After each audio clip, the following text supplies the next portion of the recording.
ಶ್ರೀ ಗಣಪತಿ ಶಾರದಾ ಗುರುಭ್ಯೋ ನಮಃ. ಗುರುಬ್ರಹ್ಮ ಗುರುರ್ವಿಷ್ಣು ಗುರುದೇವೋ ಮಹೇಶ್ವರ. ಗುರು ಸಾಕ್ಷಾತ್ ಪರಬ್ರಹ್ಮ ತಸ್ಮೈ ಶ್ರೀ ಗುರವೇ ನಮಃ. ಶ್ರೋತೃಗಳಿಗೆ ಸ್ವಾಮಿ ಶ್ರೀ ಬ್ರಹ್ಮಚೈತನ್ಯ ಸದ್ಗುರು ಗೋಂದಾವಲೇಕರ್ ಮಹಾರಾಜ್ ಇವರ ಪ್ರವಚನಗಳ ಕನ್ನಡ ಭಾಷಾಂತರಕ್ಕೆ ಸ್ವಾಗತ. ಇಂದಿನ ವಿಷಯ ನಾಮವೇ ಭಗವಂತನ ದರ್ಶನ ಮಾಡಿಸಿಕೊಡುತ್ತದೆ. ಗಂಗೆಯ ಅಥವಾ ಬೇರೆ ಯಾವುದೇ ನದಿಯ ಉಗಮವನ್ನು ನೋಡಿದರೆ ಅಲ್ಲಿ ಒಂದೊಂದೇ ಹನಿಯಾಗಿ ನಿರ್ಮಲವಾದ ನೀರು ಕೆಳಗೆ ಬೀಳುತ್ತಿರುವುದು ಕಂಡುಬರುತ್ತದೆ. ಪೂರ್ವ ಪುಣ್ಯದಿಂದ ಮನುಷ್ಯ ಜೀವನದಲ್ಲಿ ಪರಮಾರ್ಥದ ಉಗಮವೂ ಕೂಡ ಹೀಗೆಯೇ ಕಡಿಮೆ ಪ್ರಮಾಣದಲ್ಲಿ, ಆದರೆ ಅತ್ಯಂತ ನಿರ್ಮಲವಾಗಿರುತ್ತದೆ. ಮುಂದೆ ಆ ನಿರ್ಮಲ ಸ್ರೋತವು ನದಿಯಲ್ಲಿ ರೂಪಾಂತರವಾಗುತ್ತದೆ ಹಾಗೂ ಅನೇಕ ಸ್ಥಾನಗಳ ಮೂಲಕ ಹರಿಯುತ್ತಾ ಬರುವುದರಿಂದ ಅದರ ನೀರು ಸ್ವಲ್ಪ ರಾಡಿಯಾಗುತ್ತದೆ. ಅದರಂತೆ ನಮ್ಮ ಜೀವನವೂ ಕೂಡ ವ್ಯವಹಾರದಲ್ಲಿಯ ಉತ್ತಮ ಕೆಟ್ಟ ಸಂಗತಿಗಳ ಸಾನ್ನಿಧ್ಯದಿಂದ ಮಲಿನವಾಗುತ್ತಾ ಹೋಗುತ್ತದೆ. ಆದರೆ ನೀರಿಗೆ ಘಟಕದ ಸ್ಪರ್ಶ ಮಾಡಿಸುವುದರಿಂದ ಅಥವಾ ಪಟಕದ ಸ್ಪರ್ಶ ಮಾಡಿಸುವುದರಿಂದ ಅದು ನಿರ್ಮಲವಾಗಿ ಅದರಲ್ಲಿಯ ರಾಡಿಯು ಕೆಳಗೆ ಕೂರುತ್ತದೆ. ಅದರಂತೆ ಯಾವುದೇ ಕೆಲಸ ಮಾಡುತ್ತಿರುವಾಗ ನಾಮ ತೆಗೆದುಕೊಂಡರೆ ಆ ಕರ್ಮದ ಗುಣ ದೋಷಗಳು ಕೆಳಗೆ ಕುಳಿತು ಮೇಲೆ ನಿರ್ಮಲ ಜೀವನವು ದೃಷ್ಟಿಗೋಚರವಾಗುತ್ತದೆ.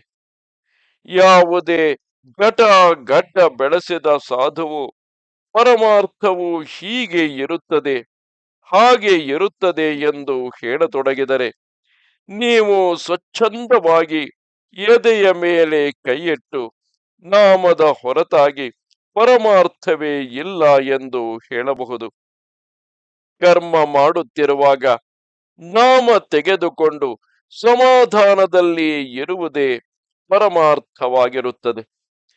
ಭಗವಂತನ ಪ್ರೇಮ ಬರುವುದಕ್ಕಾಗಿ, ಅವನ ವಿಷಯದಲ್ಲಿ ಆತ್ಮೀಯತೆ ಉಂಟಾಗುವುದಕ್ಕಾಗಿ ನಾಮದಂತಹ ಬೇರೆ ಸಾಧನವಿಲ್ಲ.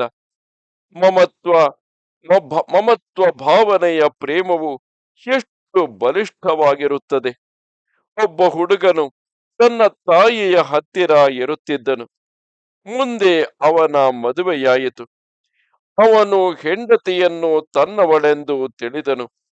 ಅವನಿಗೆ ಅವಳ ಬಗ್ಗೆ ಪ್ರೇಮ ನಿರ್ಮಾಣವಾಯಿತು. ಮುಂದೆ ಅವಳು ಸ್ವಲ್ಪ ಸೊರಗಿದಳು.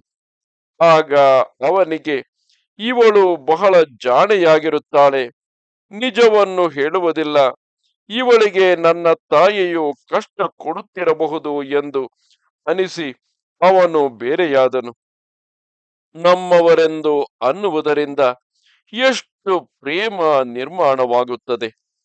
ಅಂದ ಮೇಲೆ ಭಗವಂತನು ನಮ್ಮವನಾಗುವುದಕ್ಕಾಗಿ ನಾಮದ ಸಹಾಯದಿಂದ ಅವನ ವಿಷಯದಲ್ಲಿ ಆತ್ಮೀಯತೆ ನಿರ್ಮಾಣ ಮಾಡಿಕೊಳ್ಳಬೇಕಾಗುತ್ತದೆ. ರಾಮನ ಪ್ರೇಮವು ಅವನ ನಾಮದ ಸಹವಾಸದಿಂದಲೇ ಬರಲು ಶಕ್ಯವಿದೆ. ಕೇವಲ ಪುಸ್ತಕಗಳನ್ನೋದಿ ಪರಮಾರ್ಥ ಹೇಳುವವರು ಭೇಟಿಯಾಗಬಹುದು, ಆದರೆ ಆಚರಣೆಯಲ್ಲಿ ತಂದು ಹೇಳುವವರು ಅತ್ಯಂತ ವಿರಳರಾಗಿರುತ್ತಾರೆ. ಪ್ರಪಂಚವನ್ನು ಎಷ್ಟೇ ಮಾಡಿದರೂ ಅದು ಅಪೂರ್ಣವೇ ಆಗಿರುತ್ತದೆ. ಒಬ್ಬ ಮುದುಕ ಮನುಷ್ಯನನ್ನು ನಾವು ನೋಡಿದರೆ ಅವನ ಸಂಸಾರವೆಲ್ಲವೂ ನಿಜವಾಗಿಯೂ ಮುಗಿದಿರುತ್ತದೆ. ಮಕ್ಕಳು ಮರಿಗಳು ಇರುತ್ತಾರೆ. ಎಲ್ಲ ದೃಷ್ಟಿಯಿಂದಲೂ ಅವನು ಸುಖಿಯಾಗಿರುತ್ತಾನೆ. ಆದರೆ ಸಾಯುವ ಸಮಯದಲ್ಲಿ ಅವನು ಮೊಮ್ಮಗನ ಮುಂಜಿವೆ ನೋಡಿದರೆ ಉತ್ತಮವಾಗುತ್ತಿತ್ತು ಎಂದು ಅನ್ನುತ್ತಾನೆ. ಇದರಿಂದ ಮನುಷ್ಯನು ವಾಸನೆಯಲ್ಲಿ ಹೇಗೆ ಸಿಕ್ಕಿಕೊಂಡಿರುತ್ತಾನೆ ಎಂಬುದು ತಿಳಿದು ಬರುತ್ತದೆ. ಸಂಸಾರವನ್ನು ಎಷ್ಟೇ ಮಾಡಿದರೂ ಅದು ಪೂರ್ಣವಾಗಲು ಶಕ್ಯವಿಲ್ಲ. ಅದು ಅಪೂರ್ಣವಾಗಿಯೇ ಉಳಿಯುತ್ತದೆ. ಮನುಷ್ಯ ಜೀವನದಲ್ಲಿಯೇ ತಳಮಳವು ಭಗವಂತನ ಪ್ರಾಪ್ತಿಯ ಹೊರತಾಗಿ ಶಾಂತವಾಗಲು ಶಕ್ಯವೇ ಇಲ್ಲ. ಅವನ ಮನಸ್ಸಿಗೆ ಕೇವಲ ಭಗವಂತನ ದರ್ಶನದಿಂದಲೇ ಸಮಾಧಾನ ಪ್ರಾಪ್ತವಾಗಲು ಶಕ್ಯವಿರುತ್ತದೆ. ಹಾಗೂ ಇದಕ್ಕಾಗಿ ಆಯುಷ್ಯದ ಪ್ರಾರಂಭದಿಂದಲೂ ನಾಮದ ಆಧಾರವನ್ನೇ ಹೊಂದಬೇಕು. ಇದೇ ನಾಮವು ನಿಮಗೆ ಮೃತ್ಯುವಿನ ಸಮಯದಲ್ಲಿ ಭಗವಂತನ ದರ್ಶನ ಮಾಡಿಸಿಕೊಡುತ್ತದೆ ಎಂಬ ವಿಶ್ವಾಸ ತಾಳಿರಿ.